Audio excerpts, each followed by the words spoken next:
লালা এত সুখে আছে, জমিদারি রক্ষা করছে, ধন ঐশ্বর্যে পরিপূর্ণ, সংসারে সুখ, মহা সুখে আছে।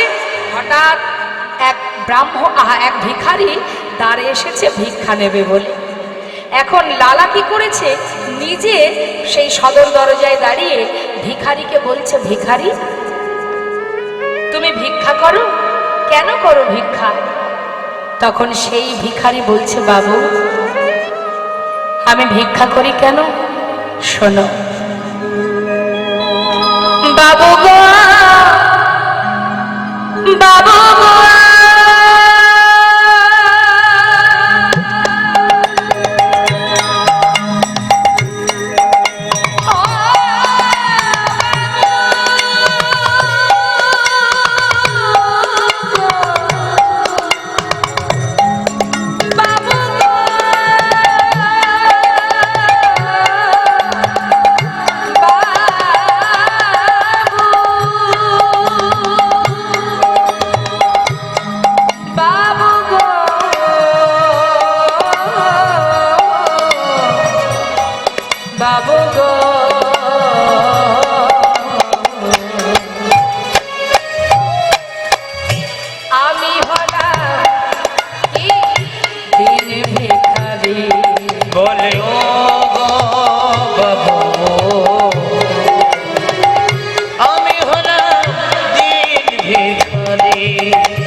আমি ভিক্ষা করি কেন জানো? আমার ঘরে আছে গিরিধারী,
আপনারাই বলুন মা, যে দাঁড়ে দাঁড়ে ভিক্ষা করে গিরিধারীর জন্য ভিক্ষা করে, সত্যি কি সে ভিখারি?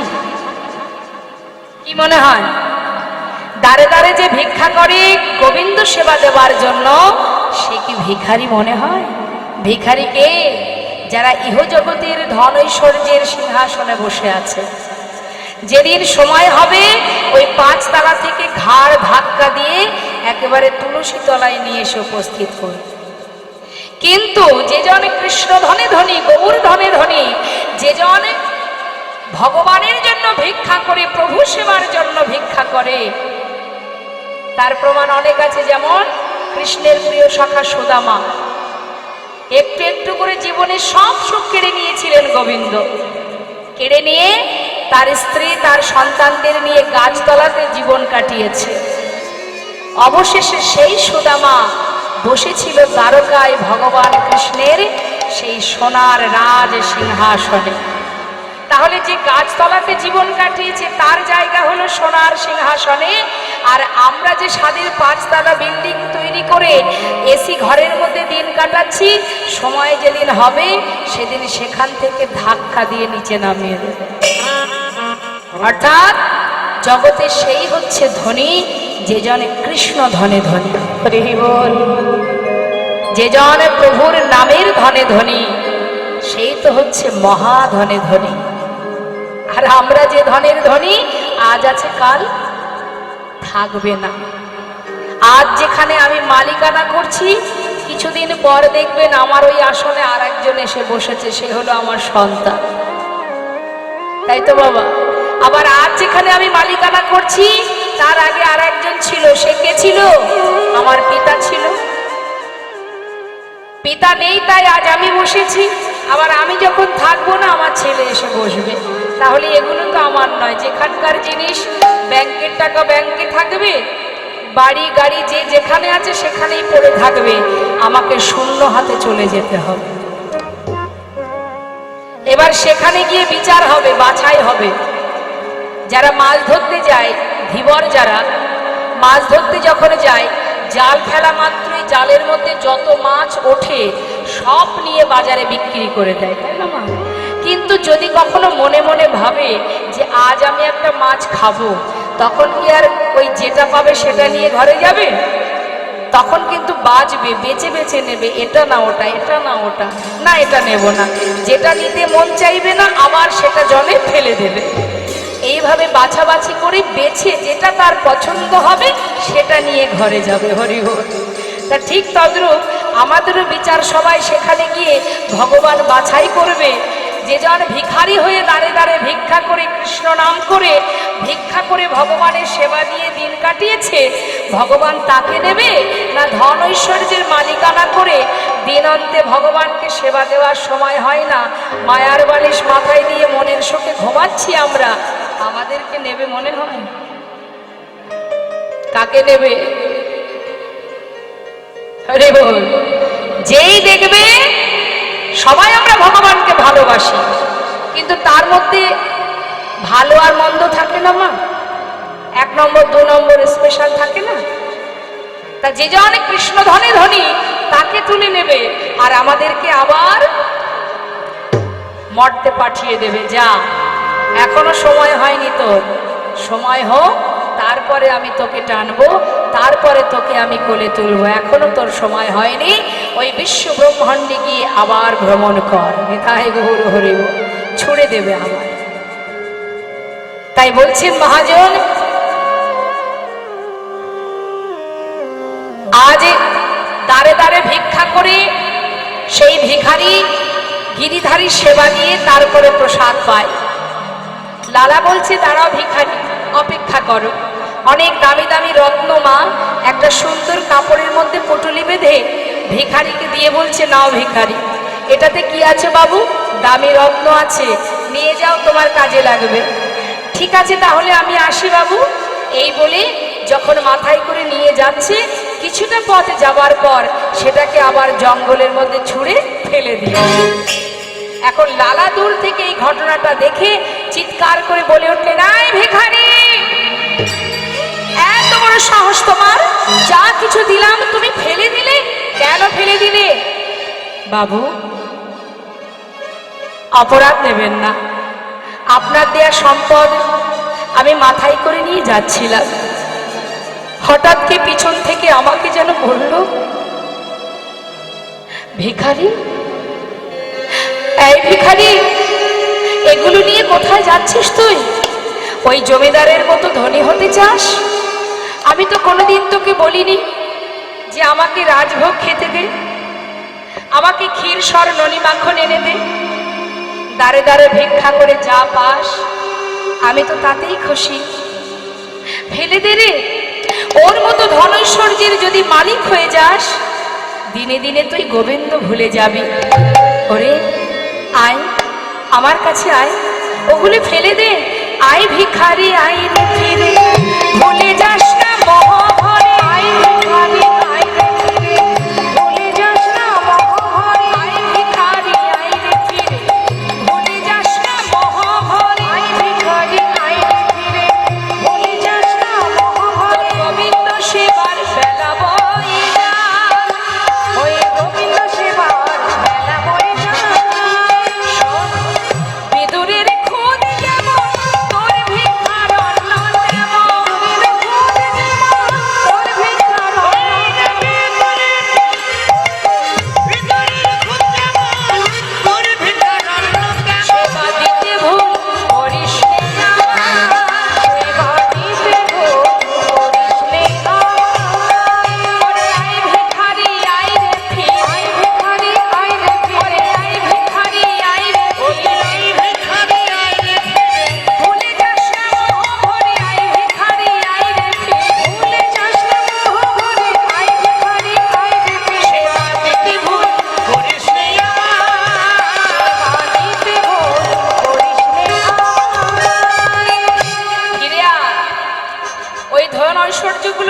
তোকে যেতে হবে না, যেমন করে দাঁড়ে দাঁড়ে ভিক্ষা করে আমায় সেবা দিচ্ছিস আমি তাতেই সন্তুষ্ট। আমি তো বলিনি আমাকে অমৃত এনে দে, আমার ভক্ত ভালোবেসে আমাকে যা দেয় আমি তাতেই খুশি।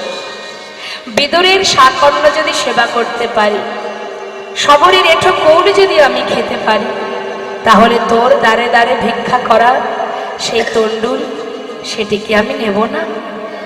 ওই ধন ঐশ্বর্য নিয়ে যদি তুই দিন কাটাস, একটা সময় যতটুকু হৃদয়ের মাঝে প্রেম তোর জেগেছে সবটুকু নষ্ট হয়ে যাবে। ওই মোহের মধ্যে ডুবে থাকিস না। আয় ভক্ত, আমার বুকে আয়। বাবু জানো বারবার আমায় বলছে ওগুলো ফেলে দে, ওগুলো ফেলে দে। তাই বাবু আমি ফেলে দিয়েছি, আপনি আমায় ক্ষমা করুন। তখন প্রাণ লালা বলছে, শোনো ভিখারি, তুমি এক কাজ করো, তুমি আমার ঘরে থাকো, তোমার সমস্ত দায়িত্ব আমি নেব। প্রতিদিন তুমি হরিনাম কৃষ্ণ নাম করবে আর আমাকে শোনাবে। বাবু আপনি যে কথাটা বলেছেন ভালো কথা, কিন্তু আপনার ঘরে যদি আমি থাকি, এত সুন্দর সুখ স্বাচ্ছন্দ্য, এত আরাম আয়েশ, এই উপভোগ করতে করতে এমন একটা দিন আসবে আপনার মতো অবস্থা আমারও হয়ে যাবে। দিনে দিনে আমি আমার গোবিন্দ ভুলে যাব। তাই আমার ভাঙা কুঠিরই আমার কাছে স্বর্গ। আমি আর কোথাও যেতে চাই না বাবু, এবার আমায় বিদায় দিন। যেই না চলে গেছে মা ভিখারি, লালা মনে মনে তখন থেকে চিন্তা করতে শুরু করলেন, তবে কি এই ঐশ্বর্যে থাকলে, এই ধন সম্পদের মধ্যে থাকলে তবে কি গোবিন্দ ভুলে যেতে হয়? তবে কি ভগবানকে ভুলে যেতে হয়? এখন আমি করব কি? কে রক্ষা করবে জমিদারি? কিন্তু সময় তো ফুরিয়ে যায়, আমাদের জীবনের প্রত্যেকের সময় ফুরিয়ে যাচ্ছে। কখন ডাকবো তাকে, ভালোবাসবো কখন, কি করবো আমি?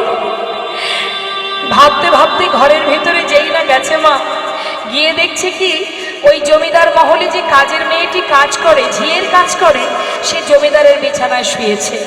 তাই না দেখে জমিদার লালা চিৎকার করে উঠলেন, কে আছিস? এত বড় স্পর্ধা, কাজের মেয়ে হয়ে জমিদারের বিছানায় ঘুমিয়ে আছে, যা ওকে ধরে নিয়ে যা, 30 ঘাত কর। শুনতে পেয়ে তার কন্যা ছুটতে ছুটতে নিচে নেমে এলো। দেখছে কি বাবা প্রচন্ড রেগে উঠেছে, আর সেই কাজের মেয়েটা জমিদারের বিছানা থেকে উঠে জমিদারের মুখের দিকে তাকিয়ে একবার হাসে একবার কাঁদে।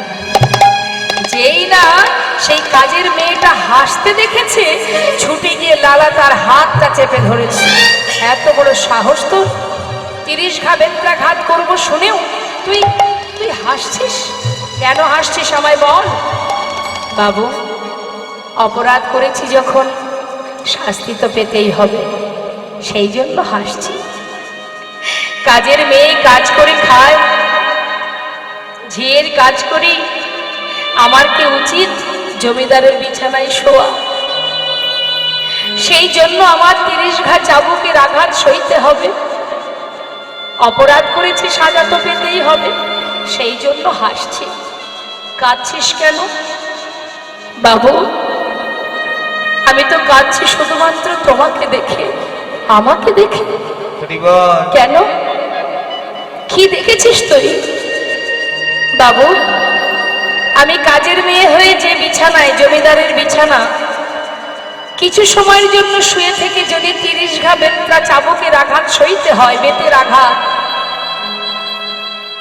একবার নিজেকে নিজে জিজ্ঞাসা করে দেখুন বাবু, এতদিন আপনি এই বিছানায় ঘুমাচ্ছেন, আপনার জন্য ভগবান কত সাজা লিখে রেখেছে। হরি বল হরি বল। লালা চোখ দিয়ে দিকে বুকের মধ্যে জড়িয়ে ধরেছে। সেই কাজের মেয়েটিকে জড়িয়ে ধরে বলছে, মারে আমি বুঝতে পেরেছি, তুই কিছু সময়ের জন্য শুয়ে থেকে যদি আমি তোর জন্য 30 বেত্রাঘাত বরাদ্দ করে থাকি, আমি তো এতদিন এই জমিদারের বিছানায় শুয়ে এসেছি, ভগবান আমার জন্য কত সাজা লিখে রেখেছে। জমিদারি থেকে আমি মুক্তি পাবো? কি করে আমি গোবিন্দ সেবায় নিজেকে সঁপে দেব? মা, আজ তুই আমাকে উপযুক্ত শিক্ষা দিয়েছিস। আজ আমি প্রতিজ্ঞা করলাম, আরে ঘুমাবো না পালঙ্কেতে।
মোহ কাটছে মা একটু একটু করে। শিক্ষা কোথা থেকে পাচ্ছে? এক ব্রাহ্মণ, এক ভিখারি, এক কাজের মেয়ে। তাহলে চিন্তা করুন কোথা থেকে তার ভিতরে চৈতন্যগুলো আসছে, চেতনাগুলো আসছে কোথা থেকে? একজন ভিখারির কাছ থেকে, একজন কাজের মেয়ের কাছ থেকে।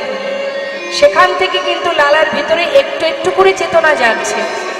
আর বিষয়ের প্রতি, সম্পদ, ধন ঐশ্বর্যের প্রতি, জমিদারি, টাকা পয়সা, ধন ঐশ্বর্যের প্রতি তার কিন্তু মায়া একটু একটু করে কেটে যাচ্ছে, ত্যাগ হয়ে যাচ্ছে।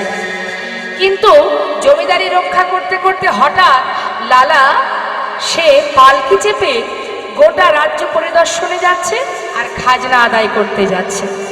খাজনা আদায় করে সারাদিন পর যখন সন্ধ্যা বেলা, মা প্রত্যেকের জীবনে আসবে সন্ধ্যা, এখনো ক্ষমতা আছে, বলবার শক্তি আছে, প্রভুকে দর্শন করবার দৃষ্টি আছে, যেমন তিনি দিয়েছেন তেমন তো এক সময় সব কেড়েও নেবেন।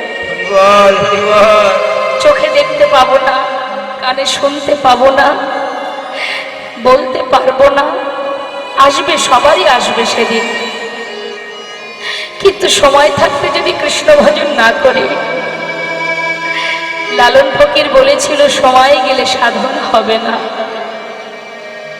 যদি ডাকতে হয় সময় থাকতে ডাকো, সময় করিয়া পত্রী ধরিয়া যেবা চলে দ্রুত গতি, সময়ের শেষে অনাশেষে বলে চলে যায় আপন বাসন। এখনো সময় আছে, এখনো তোমাদের সময় আছে। আপন আপন গুরু চরণ স্মরণ করো, দুফুটা নয়ন বাড়ি বরিশন করো। কাঁদতেই যদি হয় সংসারের জন্য কেন কাঁদবো? যে সংসারের জন্য কাঁদে তার যে সারা জীবন যন্ত্রণাই পেতে হয় মা। আর যদি কেউ গোবিন্দ চরণে দুফোঁটা বাড়ি বরিশন করে, যদি ভগবানের চরণ পাওয়ার জন্য কেউ কাঁদে, তাতে যে ভগবান একটু একটু করে তার পাশে এসে দাঁড়ায়, তার সহায় হন তিনি। যদি গোবিন্দের জন্য দুফোঁটা বাড়ি বরিশন করে, ভগবান নিজেই বলেছেন, দেবর্ষি নারদকে বলেছিলেন, জগতের কোনো কিছুতেই আমাকে ডাকতে হবে না, আমার ভক্তের কাছে যদি কিচ্ছু না থাকে আমার কোনো দুঃখ নেই। কোনো জীব, আমি তো প্রত্যেককে দুটি নয়ন দিয়েছি, তার মধ্যে একটাই গঙ্গা, একটাই যমুনা। কেউ যদি মাত্র দুফোঁটা নয়ন বাড়ি বরিশন করে দেহ মন প্রাণ সঁপে দিয়ে দুটি বাহু তুলে হা কৃষ্ণ বলে ডাকে, আমি যুগে যুগে সেই ভক্ত চরণে দাস হয়ে পড়ে। ভজন জানি না, সাধন জানি না, বিদ্যা নেই, বুদ্ধি নেই, ভক্তি নেই, রতি নেই, মতি নেই, শুধু তোমার কাছে একটি নিবেদন, আমি তোমায় ভালোবাসি। যদি ডাকতে পারো আর কিচ্ছু করতে হবে না, বেদ বিদ্যা দহ কিছু নাহি জানত, সে যদি গৌরঙ্গ করে সার, ঠাকুর নয়নানন্দিতে বলে সেই তো সকলই জানে, সর্বসিদ্ধি করতলে তার। যদি বলা যায় ডাকা যায় প্রভু তোমার চরণ ছাড়া, আর কিছু নাহি কামনি। প্রভু তোমার চরণ ছাড়া আর কিছু নাহি কামনে।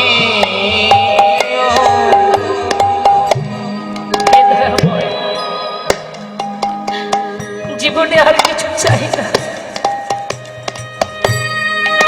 শুধু তোমার চরণে জায়গা দাও।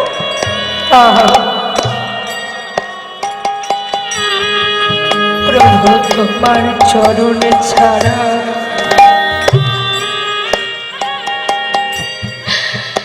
আর কিছু নাহি কামনি। প্রভু তোমার চরণে ছাড়া আর কিছু নাহি কামনে। আমি যত দূরে চলে যাই, একবার নিজ হাতে কাছে টেনে নিও। প্রভু আর কিছু নাহি কামনে। তুমি আমারে তোমার করে নিও,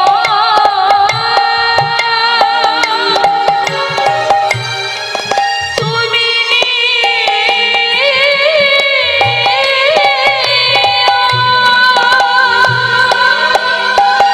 তুমি প্রভু।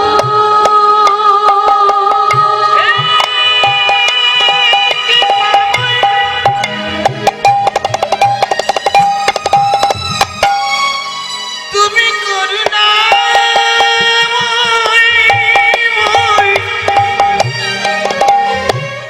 তুমি একবার নিজ গুণে কৃপা করো, করুণা।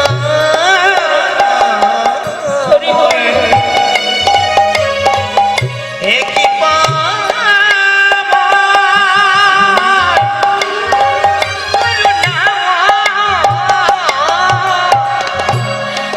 আমারে তোমার করে নিও, একবারে নিও, তুমি নিও প্রভু। ওগো আমার বলিতে কিছু, বলিতে কিছু, আমার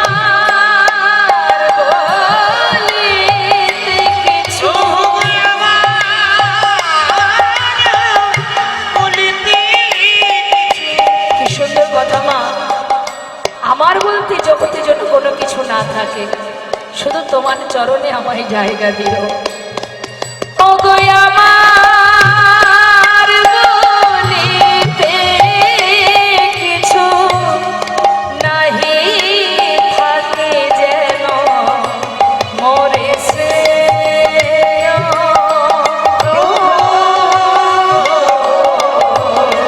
আর কিছু নাহি চরণে